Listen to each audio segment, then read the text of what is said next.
Bonjour à tous, j'espère que vous allez bien, que la semaine s'est bien passée pour vous. Bientôt, nous allons nous retrouver tous ensemble pour louer et adorer le Seigneur. Et je remercie déjà notre Seigneur d'avoir pris tout ce temps pour que nous puissions nous retrouver avec lui dans nos maisons. Et bientôt, il sera un temps où nous allons nous retrouver tous ensemble pour le louer et l'adorer. Ce matin, j'avais envie de prendre avec vous un texte dans 1 Timothée, verset 2, à partir du verset 1er. Bien évidemment, je vous invite à prendre vos Bibles, à l'ouvrir, à la méditer et à partager en même temps que moi que je vais faire la lecture. C'est Paul qui parle à Timothée. J'exhorte donc, avant toute chose, à faire des prières, des supplications, des requêtes, des actions de grâce pour tous les hommes, pour les rois et pour tous ceux qui sont élevés en dignité, afin que nous menions une vie paisible et tranquille, en toute piété et honnêteté. Cela est bon et agréable devant Dieu notre Sauveur, qui veut que tous les hommes soient sauvés et parviennent à la connaissance de la vérité. Car il y a un seul Dieu et aussi un seul médiateur entre Dieu et les hommes, Jésus-Christ, homme, qui s'est donné lui-même en rançon pour tous. C'est le témoignage rendu en son temps, pour lequel j'ai été établi prédicateur et apôtre. Je dis la vérité, je ne mens pas, chargé d'instruire les païens dans la foi et la vérité.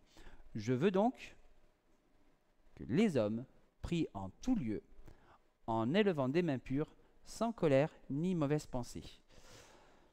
Paul a pris ce temps de nous expliquer que, qu'importe la personne qui se trouve en face de nous, il faut l'aimer comme le Seigneur nous demande de l'aimer. Que ce soit nos dirigeants, surtout en ce moment, qui doivent prendre des décisions assez importantes pour notre pays, nous devons aussi les amener au trône de la grâce pour qu'ils puissent avoir tout simplement un esprit de clarté, que le Seigneur puisse se servir d'eux. Il est bon aussi de rendre témoignage à toute personne qui nous entoure au quotidien. Je veux dire entre nous qu'il est plus évident en ce moment de pouvoir partager avec nos voisins parce que nous sommes tous les dimanches à la maison et que nous pouvons aussi monter un petit peu le son pour que nos voisins puissent entendre nos prédications, nos chants et que l'Éternel puisse toucher à travers cela. Mais ce qui est bon aussi, c'est d'avoir un vrai témoignage, que le Seigneur puisse nous encourager à parler de lui, malgré les difficultés que nous pouvons rencontrer en ce moment, mais cela n'est que secondaire. L'Éternel se sert de nous à n'importe quel moment. Et qu'il est bon de vraiment prendre ce temps de la prière, car tout projet que nous devons amener pour Dieu, nous devons d'abord l'interroger pour savoir si cela est bon et vrai. Car la prière, en toutes circonstances, est bonne. Nous devons certes le louer, l'adorer, intercéder pour nos familles, pour nos collègues de travail, pour nos voisins, pour notre patron, pour aussi les gens qui ne nous aiment pas, ou nos ennemis qui passent peut-être leur temps à nous décrédibiliser et à nous prendre peut-être un petit peu trop la tête. Mais le Seigneur nous demande aussi de les aimer parce que c'est sa création. Et un jour, peut-être que notre ennemi, qui nous persécute au quotidien, je veux dire, sera peut-être aussi amené à se convertir. Et là, à nous d'avoir ce vrai témoignage. Parce que quand nous passons du temps à parler de Dieu, c'est bien. Mais quand nous avons un témoignage vrai et véritable, où le Saint-Esprit nous conduit, ou que nous sommes un outil entre les mains de Dieu, c'est vraiment là le but de notre vie. C'est d'amener les gens qui nous entourent à prendre conscience, comme disait Paul, qu'il n'y a qu'un seul Dieu et que le seul médiateur qui nous permet d'avoir une vie sainte et sauvée, c'est grâce à la vie de Jésus-Christ sur la croix. C'est le seul aujourd'hui qui nous permet d'avoir notre vie et un salut pleinement actif. Ce n'est pas par nos propres œuvres, ce n'est pas parce que nous faisons des choses bien et aux yeux du monde agréables. Non, c'est parce que Jésus a donné sa vie sur la croix qu'aujourd'hui nous sommes sauvés. Et bien évidemment, c'est en acceptant Jésus dans sa vie que nous pouvons faire les œuvres qui sont créées d'avance. Et ce n'est pas en faisant les œuvres que nous allons être sauvés. Car au pire des cas, il pourrait y avoir une sorte un orgueil dans nos vies en se disant « c'est nous, par nos propres forces, que nous pouvons attraper le salut ». Non, la seule chose qui nous permet d'avoir un salut vrai et véritable, c'est d'accepter Jésus dans sa vie. C'est le seul, aujourd'hui, qui nous donne cette véritable liaison entre le Seigneur, entre Dieu et nous. Nous ne pouvons pas, par nos propres moyens, aller chercher ce salut. Ce n'est pas possible. On pourra faire toutes choses, des grandes choses ici-bas, qu'aux yeux de Dieu, il n'y aura aucune valeur. Maintenant, il faut vraiment s'accrocher à la parole de Dieu, à la mettre en pratique dans sa vie, à la méditer tous les jours. Parce que notre trésor quotidien est ici, dans ces paroles. C'est la parole de vie. Et aujourd'hui, si nous avons besoin d'avancer dans ce monde, et ne pas avancer dans le même sens que ce monde, mais de pouvoir avancer dans le sens que le Seigneur nous a demandé de faire, c'est de prendre du temps à passer avec le Seigneur, à louer, à adorer, à vraiment prendre ce temps à prier avec lui, mais aussi à prendre tout ce que le Seigneur nous donne dans sa parole. Oui, la prière pour tous est bonne. Quand un collègue de travail vous prend la tête régulièrement, il n'est pas bon de rentrer dans son jeu, mais il est bon de le remettre au trône de la grâce, de voir que même si qu'il est très compliqué au quotidien de le supporter, mais Dieu, dans son amour, nous permet de le supporter, nous permet de passer outre ces accusations, de passer outre ces remarques désobligeantes peut-être sur notre croyance avec le Seigneur. Mais un jour, il viendra où, peut-être dans ces moments les plus difficiles, cette personne se retournera vers Dieu pour demander une grâce. Et à nous aussi d'être présents dans la prière. Parce que quand un cœur s'ouvre, c'est vraiment une joie au niveau spirituel. C'est une joie immense. Et tous les anges sont dans la joie quand un cœur se donne à Dieu. Et que ça soit un ami, que ça soit un ennemi, que ça soit même peut-être notre président, il est bon de remettre toutes choses devant Dieu. Qui sommes-nous aujourd'hui pour juger une personne parce qu'elle a un rang dans la société? Qui sommes-nous pour juger notre propre frère et notre propre sœur? À chaque fois que l'ennemi essaye de jouer sur ce plan-là dans ma vie, je dis Seigneur, remplis-moi de ton esprit pour ne pas que l'ennemi puisse prendre la place. Je ne veux pas laisser la place à l'ennemi pour dénigrer un frère, une sœur ou un collègue de travail. Je veux tout simplement être rempli d'amour, ne pas mon amour à moi, mais l'amour que Dieu me donne, parce que j'en ai besoin. Parce que je ne veux pas, par mes paroles, donner un sentiment et par mes actes donner autre chose. Ça serait complètement hypocrite de ma part. Mais en suivant la marche avec le Seigneur et en exerçant par rapport aux différentes épreuves que nous pouvons traverser, je dis merci Seigneur parce que au fur et à mesure, Dieu prend toute la place. Que ça soit au niveau de ma direction de vie, que ça soit en direction de mon franc-parler, des décisions que je dois prendre, c'est le Seigneur qui passe avant tout. Mais c'est en traversant ces épreuves que je commence à lâcher prise. Le lâchement de prise est vraiment essentiel dans la vie parce qu'il faut laisser le Seigneur prendre toutes les situations et toutes les décisions. Si dans un choix que je devrais faire, je mets ma volonté en premier, je ne peux malheureusement pas faire la volonté de mon Seigneur. Et aujourd'hui, dans ce monde que nous voyons, nous entendons parler souvent d'individualisme, d'indépendance, mais moi je veux vraiment être dépendant de mon Seigneur pour faire sa volonté. Aujourd'hui, si je suis là devant vous pour parler de la parole de Dieu, c'est que le Seigneur m'a beaucoup façonné. Et je lui remercie parce que c'est une bénédiction aujourd'hui de travailler pour lui. Mais qu'il est bon aussi de prendre du temps tout simplement dans la prière. Parce que il arrive un moment où il est bon de revenir au départ, de revenir à l'essentiel. Et l'essentiel en ce moment, c'est vraiment d'avoir cette connexion entre moi et le Seigneur. C'est vraiment un moment essentiel dans notre vie. C'est les fondements de notre vie. Et qu'importe ce qu'on peut construire au-dessus, il est bon de vraiment de remercier le Seigneur parce qu'il est rentré dans notre vie. Il est rentré et il prend toute la place. Certes, les épreuves nous façonnent, les épreuves nous mettent en difficulté des fois. Et même je dirais que certaines épreuves sont très difficiles à supporter, mais la présence de Dieu nous permet juste d'avoir le niveau, l'eau jusqu'à la tête et de juste permettre de respirer à un moment donné. Mais qu'il est bon de toujours regarder au Seigneur. J'ai souvent ce passage quand je vois Pierre tout simplement avec les apôtres quand ils sont sur le lac et qu'il y a cette tempête qui se déclenche. Et quand au loin ils voient Jésus sur le lac, ils ont peur. Et pourtant Pierre dira tout simplement, si c'est toi Seigneur, demande-moi de venir. Et il y va. Il sort de sa zone de confort. Nos épreuves sont tout simplement le fait de sortir de nos zones de confort et de pouvoir persévérer avec le Seigneur. Il a fait ce pas de foi, de pouvoir marcher en direction du Seigneur.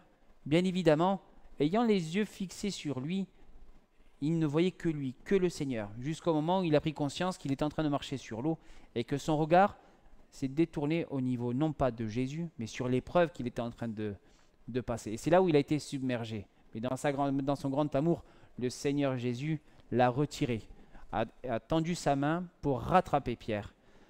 Combien de fois dans nos épreuves, alors que nous sommes en train de la traverser, et que au lieu de regarder à Jésus, combien de fois nous avons eu le regard qui est passé sur l'épreuve, et que nous avons mis plus de temps à nous consacrer sur l'épreuve et non sur le Seigneur.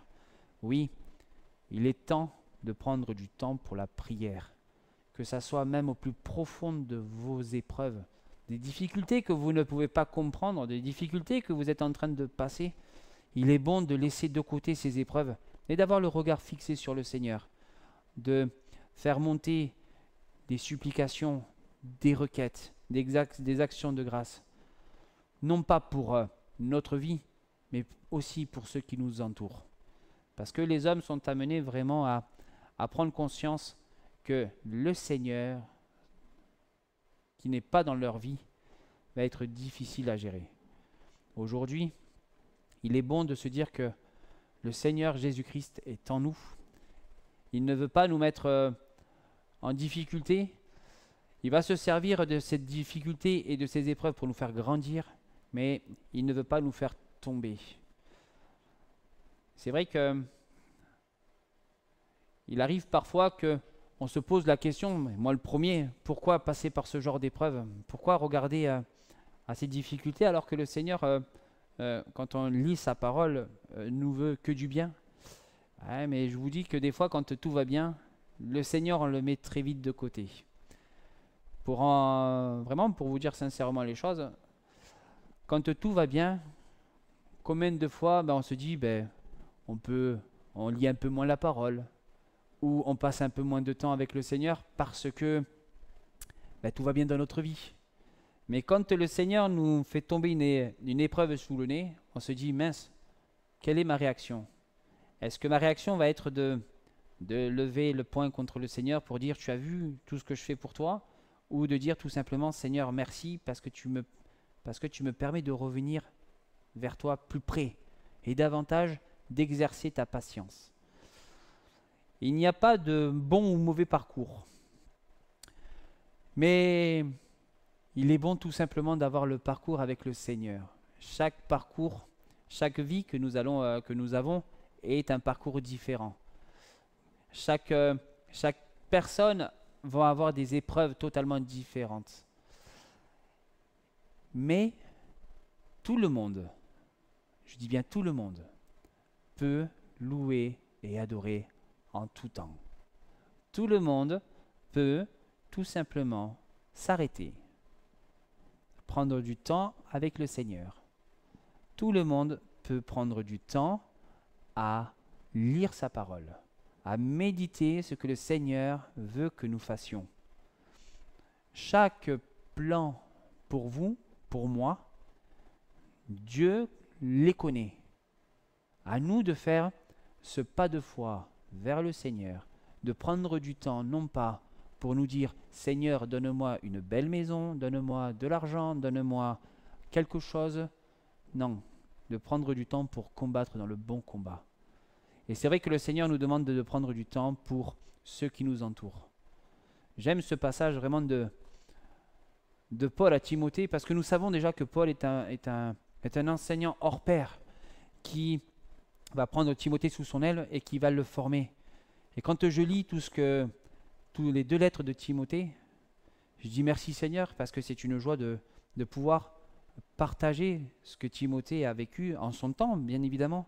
Mais quand nous voyons ce que Paul enseigne à Timothée, nous pouvons le mettre à notre niveau et nous pouvons le prendre comme, pas comme argent comptant, mais vraiment comme une bénédiction pour notre vie.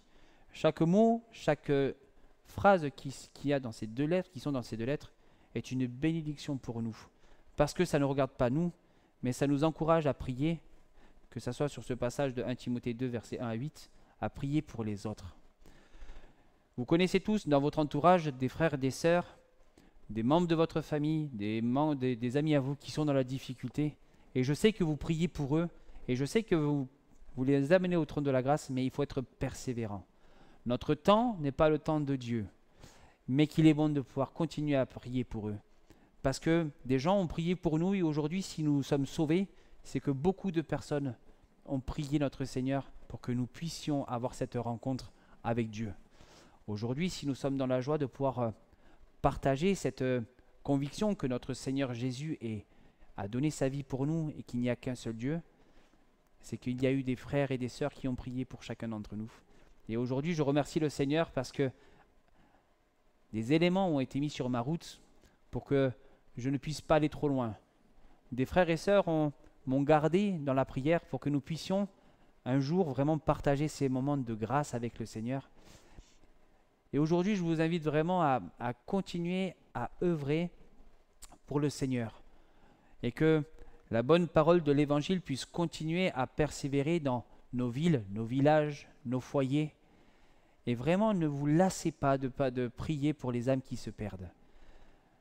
Aujourd'hui, nous allons bientôt nous retrouver tous ensemble, mais qu'il est bon aussi d'avoir pris ce temps dans nos maisons pour être vraiment au cœur du bon combat de la foi. Là où on aurait pu être attristé de se perdre, de ne plus se voir, nous avons été heureux de pouvoir avoir un lien direct avec le Seigneur et de continuer à voir que ce n'est pas forcément un lieu, une église, je veux dire, le bâtiment qui nous rassemble, mais c'est vraiment l'unité avec Christ. De vraiment que cette unité que le Seigneur a créée pour chacun d'entre nous est vraie et inclassable. Si demain, ou dans les jours qui viennent, et j'ai hâte que notre gouvernement nous puisse nous dire, voilà, nous allons nous retrouver, parce que c'est une joie. Si dans ton cœur déjà tu es dans une ferveur de se retrouver, c'est que déjà l'œuvre du Seigneur qui a été faite pendant ce confinement a grandi dans ton cœur. Et par contre, si cette envie de nous retrouver a faibli, a diminué, je t'invite davantage à prier notre Seigneur pour que ce renouveau, ce réveil puisse revenir. Ce premier amour que tu as connu avec le Seigneur puisse revenir. Et ce qui se passe dans l'Église, l'unité de l'Église, c'est ce qui se passe au fin fond de notre cœur et dans nos maisons. Si nous passons du temps quotidiennement à prier, à louer, à adorer le Seigneur, à lire sa parole, nous serons dans la joie de nous retrouver. Et nous serons toujours dans la joie de nous retrouver. En revanche, si notre vie spirituelle décline un petit peu, c'est qu'il manque un petit peu tout simplement peut-être qu'à un moment donné, nous avons baissé les bras, que nous avons laissé l'ennemi prendre le dessus sur certains domaines de notre vie. Et là, je t'invite vraiment, mon frère et ma sœur, à prendre le bon combat de la foi, à reprendre les territoires que l'ennemi a repris et à les remettre en lumière pour que le Seigneur puisse prendre davantage de place dans ta vie. Parce que la lumière que Christ nous demande d'être vraiment aujourd'hui, quand nous voyons que les ténèbres gagnent ce monde, que l'inquiétude grandit, qu'on se pose certaines questions sur en ce moment, quels vont être nos choix, moi je dis qu'il est bon de vraiment de regarder au Seigneur pour cela et de prendre cette espérance et de grandir avec le Seigneur. Parce que Dieu est bon en tout temps. Et les choix que nous allons faire, ce n'est pas ma volonté, c'est la volonté de Dieu dans nos vies. Et pour continuer sur ce message de prier pour nos frères et nos sœurs et ceux qui nous entourent, quand je vois que le Seigneur Jésus a prié avant de monter sur la croix, ou avant d'être tout simplement pris par les gardiens, par les gardes. Il a combattu le vrai combat. À un moment donné, il dira tout simplement, non pas ma volonté, mais que ça soit ta volonté. Le Seigneur Jésus, dans son passage ici, sur terre, a tout simplement gardé en ligne de mire que sa mission était d'aller sur la croix. Il n'a pas douté un seul instant qu'il n'irait pas. Il le savait. L'ennemi a tout tenté par contre pour le faire chuter, pour qu'il puisse tomber. Mais le Seigneur Jésus a tenu bon, parce qu'il savait que le plan de Dieu dans son ensemble était qu'il puisse monter sur cette croix, qu'il puisse être mis à mort, bien évidemment, qu'il soit ressuscité, mais avant tout il a été placé sur cette croix pour nous qui méritions cette place-là. Mais aujourd'hui, si nous sommes vivants, c'est parce que Christ a pris notre place sur la croix. Il a brillé. Cette lumière aujourd'hui, nous devons la voir. Nous devons avoir ce cheminement, en se disant que même si Christ est allé sur cette croix, nous allons être appelés, quoi qu'il arrive, à être persécutés à un moment donné par les autorités, parce que nous allons en contresens de ce monde, et que nous soyons tout simplement des lumières que Christ nous demande d'être, et que nous allons être appelés à avoir vraiment des difficultés peut-être à parler de Dieu, mais il faut vraiment être conscient que le Seigneur Jésus est allé au-delà de ce que nous avons imaginé. Il a donné sa vie, mais il est avec nous tous les jours. Nous avons cet esprit qui nous permet d'avancer. Nous avons cet esprit qui nous pousse à faire les bons choix. Alors oui, la difficulté et les épreuves nous amènent à être dans des combats permanents avec notre propre moi, notre propre nature. Mais ce combat est essentiel pour que nous puissions non pas baisser les bras, mais pour que nous puissions davantage nous réconforter avec le Seigneur et prendre la victoire sur nos vies. Parce que Christ a tout accompli. Alors mon frère, ma sœur, ne désespère pas si aujourd'hui tu es dans l'épreuve. Et ne désespère pas non plus si tu penses que tout est en train de se fermer devant toi. Le Seigneur, lui, te voit. Voit comme tu vas réagir et va t'encourager à persévérer et à que tu sois un instrument de bénédiction pour ceux qui t'entourent. Alors, garde courage. Mets cette confiance en Dieu. Mets cette confiance avec le Seigneur. Et tu verras que, en son temps, le Seigneur exaucera ce que tu demandes. Soyez bénis. Soyez fortifiés en cette matinée.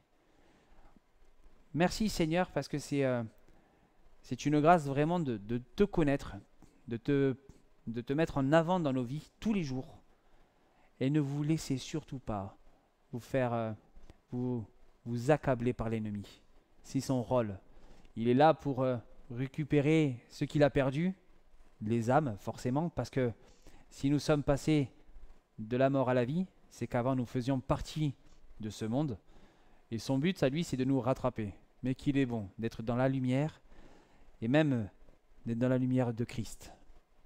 Soyez bénis, soyez encouragés en cette matinée. Seigneur mon Dieu, je te dis merci.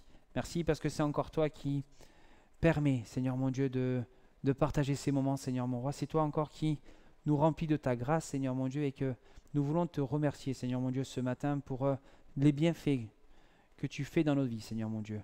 Merci pour ta présence, merci pour ta patience, Seigneur mon Dieu. Et Seigneur mon Dieu, nous ne nous attendons pas à des bénédictions, Seigneur mon Dieu, mais rien que ta grâce, Seigneur mon Dieu, nous suffit.